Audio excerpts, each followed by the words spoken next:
మీ పాదకి వచ్చి ఉండగా నైనా మీ స్వరమును మాకు వినిపించండి. మీ దాసులను ఎత్తి పట్టుకోనండి.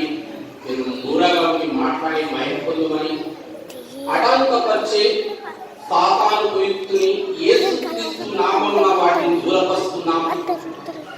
నైనా మా వినగల చెవులు దయచేయమని యేసుక్రీస్తు ప్రభు నామమున ప్రార్థించి వేడుకుంటున్నాము తండ్రి. ఆమేన్.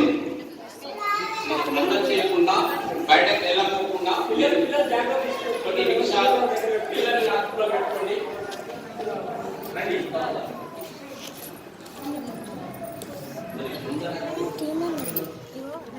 పెట్టిస్తా అట్లనే పెట్టిస్తా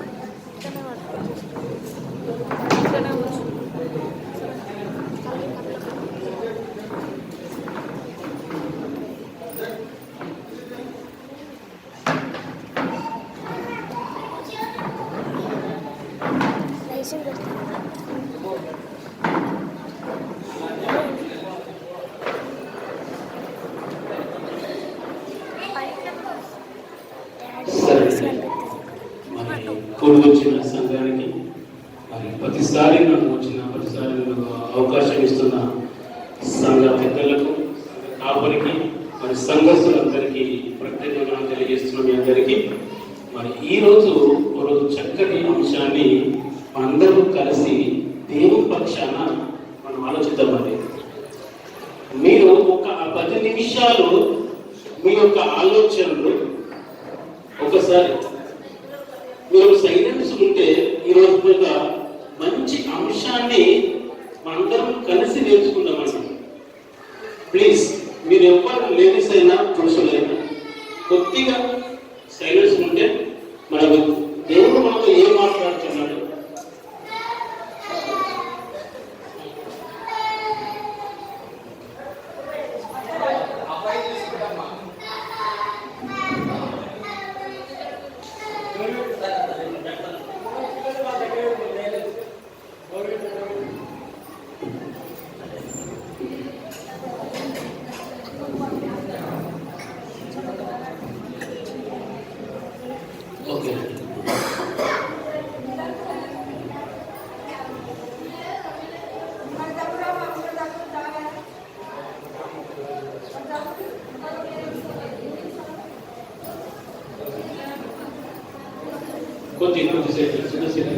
త్వరగా సమయం లేదు కనుక మనం సమయాన్ని సద్వినియోగం చేసుకోవాలండి.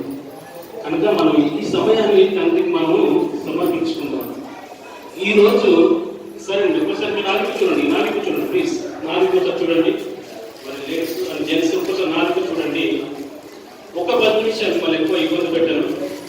ఈరోజు చక్కటి అంశాన్ని మనందరం కలిసి తండ్రి పక్షాన మనం ఆలోచిద్దామండి. ఈరోజు మనం చూసినట్లయితే ఏ మానవుడైనా ఏ మనిషి అయినా మనము నువ్వు ఎవరిని అని అనుకుంటే నేను రాజును అంటాడు. నేను రాజును, నా గోత్రం ఇది, నా వంశం ఇది, నేను పెద్ద ఏమనుకుంటాను, నేను పెద్ద సౌకారిని, పెద్ద పటేల్ని అని ఈ లోకంలో ప్రతి ఒక్కరిని అడిగినా అదే అంటారండి.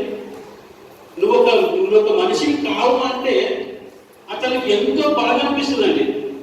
మీరు చూసినట్లయితే ఎవరు చూసి అది నువ్వు మనిషిమా నువ్వు అంటే అతను ఎంతో బాధపడతాడు. కానీ ఇక్కడ చూసినట్లయితే యేసుక్రీస్తు గారు ఏమనుకుంటున్నారో తెలుసండి. యేసుక్రీస్తు ముల్లోకాల మహాయోధుడండి. ఆయన లేనిది ఏది కూడా కలగలేదండి. ఆయన లేనిది ఏది కూడా కలగలేదు. కలగలేని మహా గొప్ప వ్యక్తి ఈరోజు ఏమంటున్నాడంటే, నేను చూసినట్లయితే కీర్తనల గ్రంథము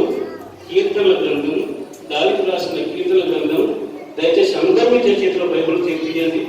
కీర్తనల గ్రంథము 22వ అధ్యాయము 22 22వ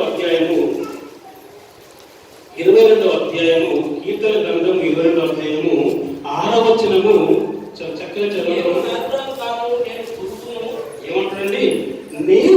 నేను ముల్లోకల మహాయోగుడైన నేను, సర్వ సృష్టికి కర్త అయిన నేను, మహా గొప్ప దేవునికి ఏకైక పుత్రుడైన నేను